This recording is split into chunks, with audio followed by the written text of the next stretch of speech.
باللہ من الشیطان الرجیم بسم اللہ الرحمن الرحیم قال انی لعملکم من القالین رب نجنی واہلی مما یعملون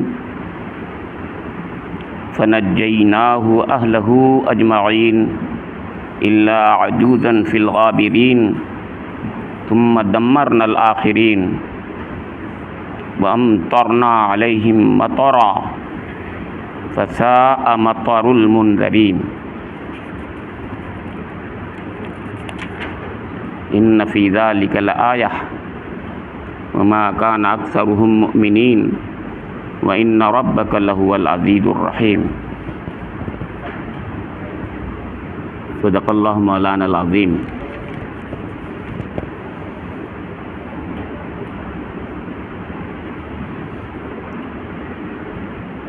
اللہ رب کریم کا ارشاد ہے، اس نے کہا یعنی لوط علیہ السلام نے کہا،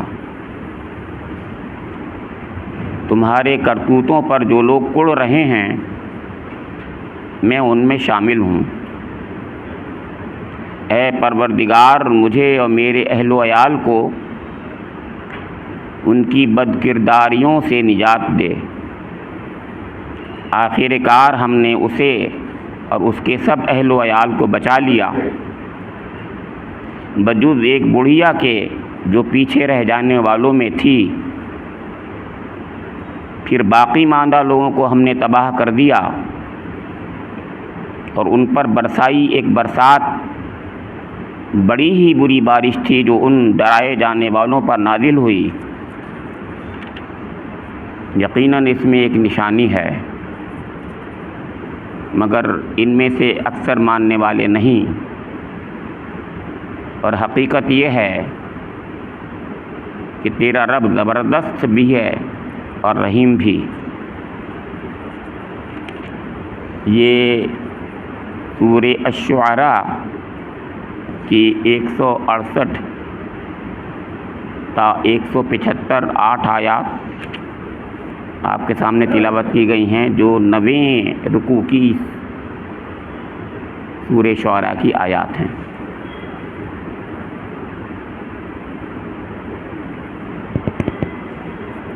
بات سمجھ میں زیادہ نہیں آئے گی اگر میں یہاں سے پڑھوں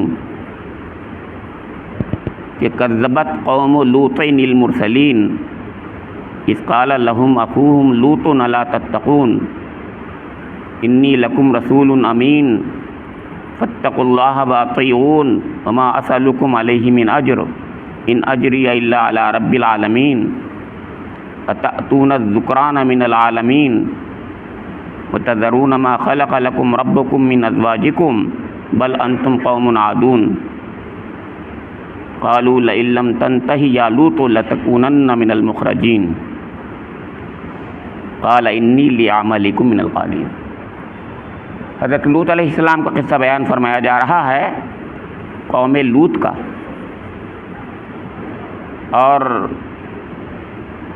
یہ قوم جو ہے ایک اس قسم کی گھناؤنی غیر فطری گندگی میں مبتلا تھی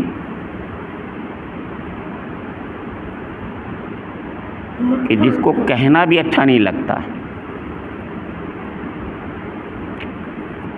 اس کو آج کل بڑے اچھے اچھے نام دے دیے گئے ہیں، گے کہتے ہیں لوگ اس کو، ہومو سیکسویلٹی سے بھی جانا جاتا ہے یہ مرض، یہ بیماری، یہ اخلاقی گندگی، اور اس کے بڑے بڑے کلب بنا لیے گئے ہیں، اور جو سو کالڈ مہذب ملک مانے جاتے ہیں وہاں اس سے سب سے زیادہ گندگیاں ہیں یہاں پر،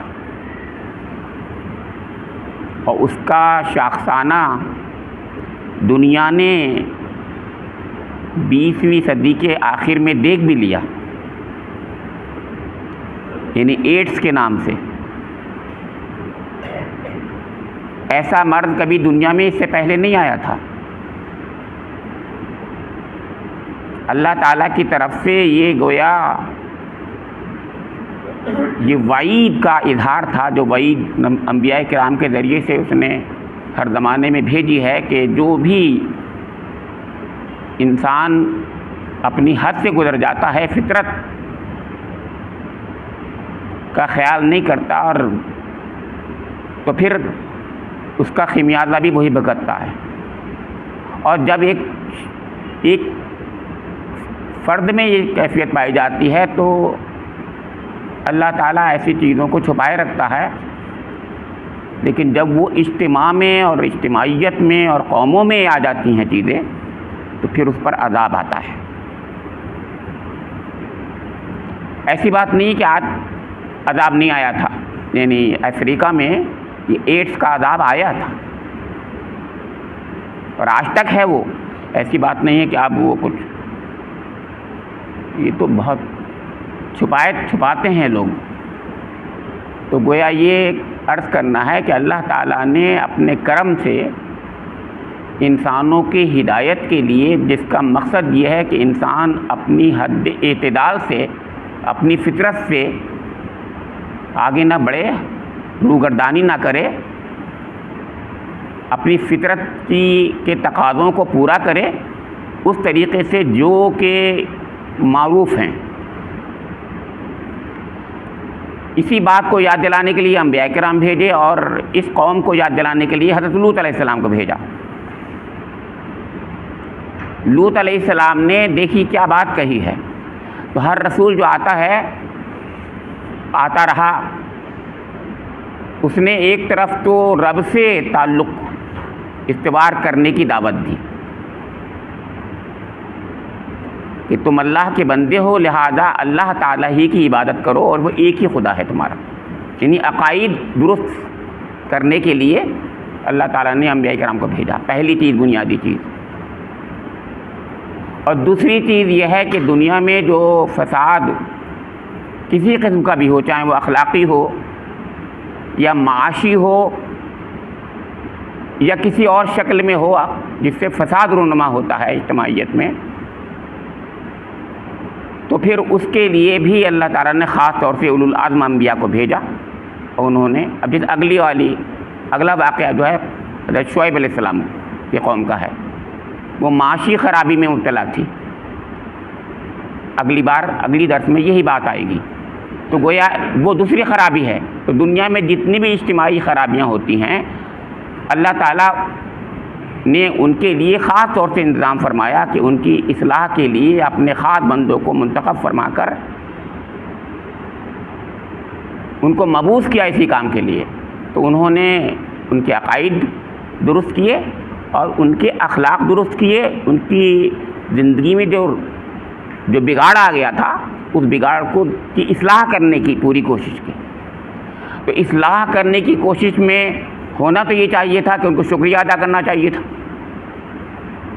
لیکن ہر زمانے میں الٹا ہی ہوا کہ جن لوگوں نے، جن مصلحین نے، اصلی مصلحین نے انسانوں کی اصلاح کرنے کی کوشش کی، انہوں نے ان کی مخالفت کی اور اس کو سدا برا بھلا کہا، یہاں تک کہ ان آیات کا میں ترجمہ سناؤں گا تو آپ کو معلوم ہوگا کہ فرمایا تھا اس کے اندر کہ قالوا لئن لم تنتہ یا لوط لتکونن من المخرجین، کہ سن لو اگر تو ان باتوں سے بات نہ آیا، لوط علیہ السلام سے کہہ رہے ہیں، وہ ان کی قوم کہہ رہی ہے، تو جو لوگ ہماری بستیوں سے نکالے گئے ہیں تو بھی ان میں شامل ہو کر رہے گا، یعنی ہم تجھے نکال کے باہر کر دیں گے۔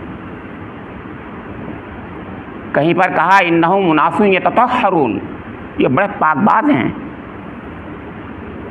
یعنی رسولوں کو یہ کہا جب اصلاح کرنے کے لیے اٹھے، خاص طور سے حضرت لوط علیہ السلام کو کہا کہ انہم اناس یتطہرون، یہ تو بہت پاک باز بن رہے ہیں، بہت پاک ہیں، وہ نکالو باہر، نعوذ باللہ نعوذ باللہ نعوذ باللہ۔ یہ ہے حالت، سوچیے آپ سوچیے، اسے کہتے ہیں آخری حد۔ تو یہاں پر بھی آخری حد کی بات یہی ہے کہ قالوا لئن لم تنتہی یا لوط، تو ہم تجھے یہاں سے بستی سے نکال دیں گے۔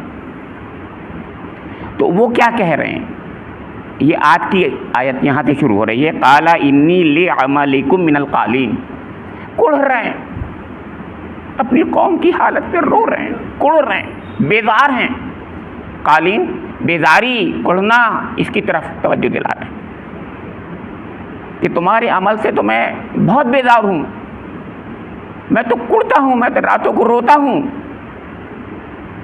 اور اس پر دعائیں کر رہے ہیں کہ رب نجنی و اہلی مما یعملون، اے میرے رب مجھے اور میرے اہل و عیال کو بچا لے، نجات دے دے ان عملوں سے، یعنی بد کرداریوں کے، بد اعمالیوں کے انجام سے بھی، اور اس لحاظ سے بھی کہ خدا نہ خواستہ میرے بچوں میں، میرے گھر والوں میں، میرے اپنے لوگوں میں کہیں خدا نہ خواستہ یہ گندگی کہیں نہ آ جائے. کیونکہ دیکھیے برائی جو ہوتی ہے یہ کنٹیجیس ہوتی ہے، متعدی ہوتی ہے، پھیلتی ہے. اگر اس کو روکا نہ جائے تو پھیلتی ہے، یاد رکھیے یہ بات ہے. اس لیے میری آپ کی سب کی ذمہ داری ہوتی ہے کہ جہاں کہیں برائی ہوتی ہو تو ہمیں اپنی زبان، اپنے ہاتھ سے پہلے روکنے کی کوشش کرنی چاہیے، ورنہ زبان سے روکنے کی کوشش کرنی چاہیے اگر اس قابل نہیں ہم تو، ورنہ دل سے برا سمجھنا چاہیے. یہ حضور نبی اکرم صلی اللہ علیہ وسلم کی حدیث ہے. تو سمجھ لیجئے کہ حضرت لوط علیہ السلام تو ظاہر ہے وہ عمل جو کچھ کر سکتے تھے کر رہے ہیں، تو وہ خاص طور سے اس کو روک رہے ہیں عمل کو.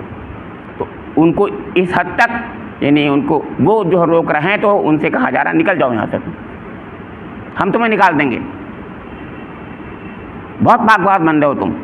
انہیں کیا کچھ نہیں کہہ رہے ہیں ان کو، تو وہ کہہ رہے ہیں کہ اے میرے رب مجھے اور میرے اہل و عیال کو ان کی ان بد کرداریوں، بد اعمالیوں کے انجام سے، چھوٹ سے، برے اثرات سے بچا لینا. کہنا کیا ہے؟ کہنا یہ ہے کہ اگر کسی جگہ پر، کسی معاشرے میں کوئی گندگی ہو رہی ہو اور ہمیں معلوم ہو جائے کہ وہ گندگی ہو رہی ہے، تو پہلے تو ہمیں من رعا منکم منکرا فلیغیرہ بیدہ فإن لم یستطع فبلسانہ وإن لم یستطع فبقلبہ وذلک اضعف الایمان. پہلے اپنے ہاتھ سے روکنے کی کوشش کرنا چاہیے. ہاتھ سے مطلب یہ نہیں کہ تلوار اٹھا لو، ہاتھ سے مطلب یہ ہے کہ جو کچھ بھی قوت بازو ہے آپ کے اندر، میرے اندر، اسے کہتے ہیں ہاتھ. قوت بازو سے اپنے روکنا چاہیے. گندگی ہے کیونکہ اس کی چھوٹ ہم تک پہنچے گی، ہمارے بچوں تک پہنچے گی، ہمارے خاندان تک پہنچے گی، ہمارے گھر والوں تک پہنچے گی، ہم نہیں بچ پائیں گے. پورے انفال میں اسی طرح اشارہ کیا گیا ہے کہ بچو واتقوا فتنۃ لا تصیبن الذین ظلموا منکم خاصہ، اسی طرف اشارہ کیا گیا ہے. پھر بچتا نہیں ہے انسان، جو لوگ وہی جو ظلم کرتے ہیں، بلکہ سب لوگ اس میں آ جاتے ہیں. گیہوں کے ساتھ گھن بھی پستا ہے. تو یہاں پر بھی یہ دعا کر رہے ہیں. یہ دعا کی بات میں ہر بار بتا رہا ہوں، اس میں کیا ہدایت ہے؟ ہدایت یہ ہے کہ ایک بندہ مومن جو ہوگا اور ہوتا ہے، وہ ہر وقت فکر کرتا ہے اپنی اور اپنے خاندان والوں کی، اور دعائیں کرتا ہے اور کوششیں کرتا ہے. یہ نہیں کہ بس دوسروں سے باہر جا کر کے بہت دعوت و یعنی تبلیغ کر دی اور گھر میں جو ہے سب ایسے کی ایسے بری حالت ہے. یہ مطلب ہے یہاں پر. یہ اس لیے یہ یاد دہانی یہاں یہ کرائی جا رہی ہے کہ رب نجنی و اہلی قوا انفسکم و اہلیکم نارا وقودھا الناس والحجارہ. خود کو اور اپنے اہل و عیال کو بچاؤ جہنم کی آگ سے. یہ ہے حکم قرآن کا. فرمایا کہ یہ جو کچھ کر رہے ہیں اس کی چھوٹ نہ لگ جائے کہیں خدا نہ خواستہ ہمارے بچے اس میں نہ ملوث ہو جائیں، کہیں ایسا نہ ہو اس کا وبال ہمارے اوپر آ جائے. دونوں باتیں ہیں اس کے معنی. اب یہ کیونکہ بات یہ حجت تمام ہو گئی تھی اور انہوں نے یہ کہہ دیا تھا نکال دیں گے تمہیں، اور نکالنے کی بات انہوں نے سوچ لی تھی، اسے کہتے ہیں حجت تمام کرنا. یعنی انہوں نے اپنی بات پوری پہنچا دی، اس کی طرف سے جو قوم کا رد عمل ہے وہ سامنے آ چکا، لہذا بات پوری ہو چکی ہے، حجت تمام ہو گئی ہے. تو اللہ تعالیٰ کی طرف سے دیکھیے کیا فیصلہ ہے، فَنَجَّيْنَاهُ وَأَهْلَهُ أَجْمَعِينَ. تو ہم نے اس کو بچا لیا. فَنَجَّيْنَاهُ حضرت لوط علیہ السلام کو، وَأَهْلَهُ کیونکہ انہوں نے اہل و عیال کے لیے بھی دعا مانگی تھی. دیکھیے بہت بنیادی باتیں ہیں، نوٹ کیا کیجیے. اہلہ اس لیے کہ انہوں نے اہل کی بات کی تھی، نجنی و اہلی، اور اہل کا مطلب یہ نہیں ہوتا ہے، یاد رکھیے گا، کہ صرف خاص نسبی جو اولاد ہوتی ہے، سلبی جو اولاد ہوتی ہے اسی کو کہتا ہے رسول، سب کو کہتا ہے، سب اس کی جو ہے روحانی اولاد ہوتی ہے، پوری کی پوری امت ہوتی ہے روحانی اولاد اس کی۔ وہ اہلی جب کہتا ہے تو ہم بھی جو ہے اللہم صلی علی محمد وعلی آل محمد میں آل جب کہتے ہیں سب، اس کا مطلب سب ہوتے ہیں، صرف سید نہیں ہے میاں جی، سب ہیں اس کے اندر، ہاشمی نہیں ہیں، سب ہیں اس کے اندر، سب کلمہ لا الہ الا اللہ محمد رسول اللہ پڑھنے والے ہیں۔ تو اہلی کا مطلب بھی یہاں یہی ہے۔ تو اللہ تعالیٰ نے ان کو اور ان کے اہل و عیال کو جو بھی ایمان لائے تھے سب کو بچا لیا، الا عجوزن فی الغابرین، سوائے ایک بڑھیا کے جو پیچھے رہ جانے والیوں میں تھی۔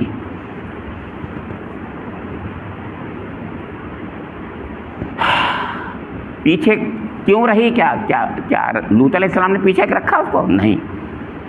کوئی شوہر اپنی بیوی کو پیچھے رکھے گا؟ کوئی والد اپنے بیٹے کو پیچھے کرے گا؟ وہاں نوح علیہ السلام بیٹے کے کہہ رہے ہیں بیٹے آ جاؤ کشتی میں آ جاؤ، بیٹا کہتا ہے نہیں، میں پہاڑ پہ چڑھ جاؤں گا، درخت پہ چڑھ جاؤں گا، یہ کر دوں گا وہ کر دوں گا، بچا دے گا، تو وہ خود نہیں آ رہا ہے۔ ایسی ہی یہ بیوی جو بڑھیا ہے، زندگی گزاری ہے اپنے شوہر کے ساتھ، یہ مطلب ہے یہاں بڑھیا کا مطلب یہ ہے زندگی گزاری ہے، زندگی بھر، یعنی شوہر نے اس کے ساتھ میں حد شریفانہ رویہ اختیار کیا ہے زندگی بھر، لیکن وہ خیانت کرنے والی ہے۔ خانتاہما قرآن میں سورہ تحریم میں کہا ہے، اس نے خیانت کی ہے۔ جب خیانت کی ہے تو اللہ کی طرف سے فیصلے ہوتے ہیں، یہ ہے فیصلہ اس خیانت کا کہ اب تم ان عذاب کے بچنے والوں میں نہیں ہوگی، لہذا تم پیچھے رہنے والی میں ہوگی۔ وہ الگ بات ہے، سنت الہی یہ ہے کہ تم خود بھی نہیں آؤ گی، خود بھی نہیں آؤ گی، بات الگ ہے، وہ تو ہوگا ہی ہوگا، لیکن اصلی بات یہ ہے کہ اللہ کی طرف سے مہر لگ چکی، یہ مطلب ہے۔ یہ کیوں یاد دلایا جاتا ہے یہاں پر؟ یہ کیوں بڑھیا کا ذکر کیا جا رہا ہے؟ ہمیں ہر وقت قوا انفسکم واہلیکم نارا، ہمیں ہر وقت خیال رکھنا ہے گھر والوں کا، سب کا، اور یہ کہ کس کو ہدایت ملے گی وہ رب کے ہاتھ میں ہے، وہ اس کے ہاتھ میں ہے۔ یہ بہت بنیادی نوعیت کی چیز ہے، یہ خیال رکھنا چاہیے۔ تو ایک نبی کی بیوی بھی ایسے ہو سکتی ہے کہ وہ ایمان نہ لائے، اس پر ہدایت اس کو نصیب نہ ہو، وہ بچنے والوں میں نہ ہو، یہی فرمایا جا رہا ہے الا عجوزا فی الغابرین ثم دمرنا الاخرین، اور باقی سارے لوگوں کو ہم نے ہلاک کر دیا۔ یعنی کس کو؟ حضرت لوط علیہ السلام، ان کے اہل و عیال، ان کے ماننے والے، ان کے فالوور، جو چند ہی لوگ تھے فالوور میں۔ اہل و عیال تو خاص طور ذکر کر رہا قرآن، لیکن ظاہر ہے جب اہل کہتا ہے تو میں نے ابھی عرض کیا اس میں سب وہ لوگ ہوتے ہیں جو رسول پر ایمان لانے والے ہوتے ہیں، سب کو بچا لیتا اللہ تعالیٰ۔ اور باقی لوگوں کے ساتھ میں کیا ہوا؟ امطرنا علیہم مطرا فساء مطر المنذرین، ایسی بارش برسائی کہ جس کو بارش کہنا بھی جو ہے اس کے ساتھ میں ایک ظلم ہے۔ بہت بری بارش، جو پانی کی بارش نہیں تھی، جو پتھروں کی بارش تھی، اور ایسا عذاب آیا، اس سے پہلے میں بتا چکا ہوں سورہ ہود میں جب درس دے رہا تھا، آپ کو یاد ہوگا جب یہاں لوگ بیٹھتے ہیں، ایسا اتنا خراب، اتنا بڑا، اتنا عظیم، اتنا شدید عذاب جتنا قوم لوط پر آیا ہے ایسا کسی پر نہیں آیا۔ کتنے قسم کا عذاب ہو سکتا ہے میں بتاتا ہوں، یاد دلاتا ہوں آپ کو۔ ہوا کا، پانی کا، آگ کا، مٹی کا، زلزلے کا، کڑک کا، بجلی کا، چمک کا، کس کا سوچتے ہیں؟ سب کے سب قسم کا عذاب آیا تھا، یہ یاد رکھیے گا۔ قرآن مختلف اوقات پہ مختلف باتیں کہتا ہے یہاں پر اس قوم لوط کے تعلق سے علیہ السلام۔ مطلب یہ ہے کہ آتش فشاں پھٹا، زلزلہ آیا، اوپر سے بارش ہوئی، بستی اٹھا کر پلٹ دی گئی، تلپٹ کر دی گئی۔ روایات میں یہ آتا ہے، اور یہ باتیں جو ہوتی ہیں سمجھنے کی ہوتی ہیں، یہ صرف تفسیر نہیں ہوتی بلکہ اللہ تعالیٰ کا غضب کا اظہار کرنے کے لیے بتانے کے لیے ہوتی ہیں کہ حضرت جبرائیل علیہ السلام اور میکائیل علیہ السلام یہ وہی تو ہیں فرشتے جو کہ آئے تھے، وہی تو نوجوانوں کی شکل میں آئے تھے، اس کو بھول رہے ہیں آپ؟ یہ وہی فرشتے ہیں جو حضرت ابراہیم علیہ السلام کے پاس بشارت لے کے آئے تھے، اور یہی جو ہیں عذاب قوم لوط کو لے کے آئے تھے۔ حضرت جبرائیل علیہ السلام نے اس بستی کو پکڑ اٹھا کر کے اٹھا دیا اوپر، آسمانی بلندیوں تک پہنچایا اور ٹھوک دیا نیچے کو۔ آتش فشاں میں بھی ایسی ہوتا ہے، نیچے سے پوری کی پوری مٹی زمین سب چیزیں اٹھتی ہیں۔ یہ آتا ہے کہ اتنی دور تک سینکڑوں میل دور تک پتھر گئے، مصر تک پتھر چلے گئے اس کے۔ یہ کہاں؟ یہ علاقہ ہے آپ کا۔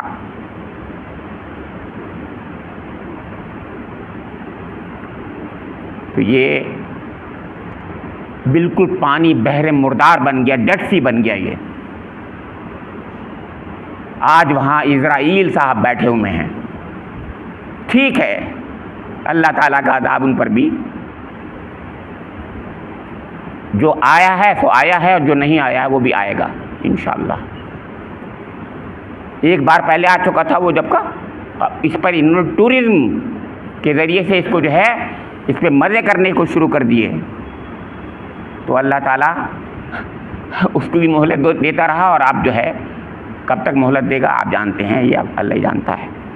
تو اللہ تعالیٰ نے فرمایا کہ یہ منذرین جو تھے، جن کو ڈرایا گیا تھا، آگاہ کیا گیا تھا، ان پر اللہ تعالیٰ نے ایسی بارش برسائی، اس سے بری بارش کوئی اور نہیں ہوتی۔ پتھروں کی بارش، آتش فشانی بارش، کڑک چمک، زلزلہ، یعنی جتنے قسم کے عذاب ہو سکتے ہیں آسمانی عذاب، وہ سب کا سب ایک قوم پر آ گیا۔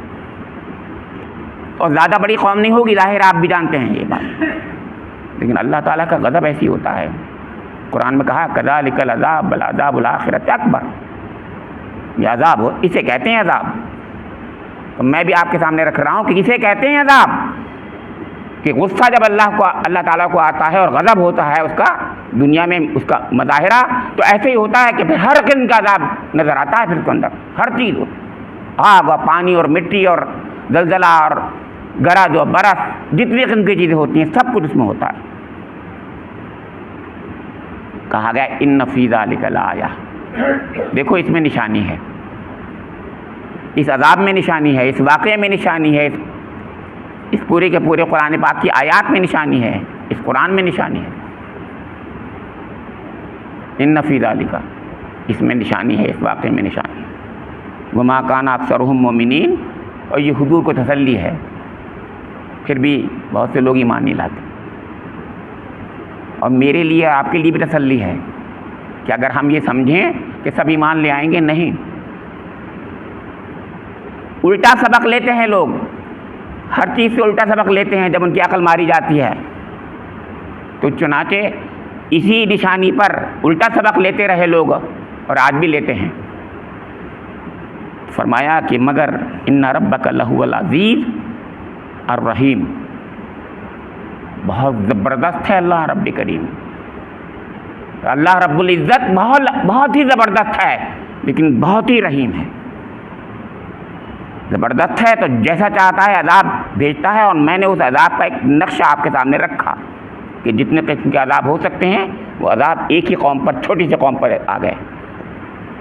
اور رحیم اتنا زیادہ ہے کہ مہلت دیتا ہے تو مہلت دیتے چلے جاتا ہے، اور آج بھی لوگ جو ہیں اسی زمین پر دندناتے کچھ چل رہے ہیں۔ ٹھیک ہے، آج کچھ لوگوں پر کچھ اثر ہو گیا ہے وقتی طور پر، لیکن انہوں نے جتنا ظلم ڈھایا ہے دنیا میں آپ کو پتہ ہے، اور اللہ تعالیٰ مہلت دیے چلا جا رہا تھا، دیے چلے جا رہا تھا، دیے چلے جا رہا تھا۔ اس قوم سے زیادہ کسی نے ظلم کیا ہے اس وقت میں پچھلے 70 سالوں میں؟ آپ جانتے ہیں؟ مجھے بتائیے، اس قوم سے زیادہ کسی نے ظلم کیا ہے دنیا میں؟ اب تو دنیا والے کہنے لگے، کون ہے جو نہیں کہہ رہا ہے؟ سب کہہ رہے ہیں کہ اس سے زیادہ ظلم کسی نے نہیں کیا۔ یہودی بھی کہہ رہے ہیں، اب تو عیسائی بھی کہہ رہے ہیں، مسلمان تو کہتا ہی تھا۔ اور اللہ تعالیٰ کتنا رحیم ہے کہ ان کو جو ہے مہلت دیے جا رہا ہے، مہلت دیے جا رہا ہے، مہلت دیے جا رہا ہے، مہلت دیے جا رہا ہے۔ لیکن جیسے کہ ان کو مہلت دیا جاتا رہا اور ایک دن آیا اور ان کو پکڑ لیا، ایسے ہی مہلت دیے جا رہا ہے ابھی بھی رب کریم، اور جس دن چاہے گا پکڑ لے گا۔ ہمیں سبق لینا چاہیے۔ رب کریم سے میری دعا ہے کہ مجھے اور آپ لوگوں کو اس قرآن پاک سے صحیح سبق حاصل کرنے کی توفیق نصیب فرما دے، اور اللہ رب کریم نے اپنے انبیاء کرام کو جس مقصد کے لیے بھیجا ہے اور اپنے کلام کو جس ہدایت کے لیے بھیجا ہے، اس سے صحیح ہدایت ہم حاصل کریں، اپنی زندگیوں کو سنواریں، اپنی آخرت بھی بنائیں اور دنیا بھی بنائیں، اور اس سے صحیح اصلاح اپنی زندگی میں کریں، تو ہم ہی کامیاب ہوں گے دنیا میں، کوئی اور نہیں، ہم خود کامیاب ہوں گے۔ اگر ہم صحیح ہو جائیں گے تو ہمارا ہی فائدہ ہے، ہماری بھی دنیا بنے گی اور ہماری بھی آخرت بنے گی۔ ربنا تقبل منا انک انت السمیع العلیم تب علینا انک انت التواب الرحیم وآخر دعوانا ان الحمد للہ رب العالمین۔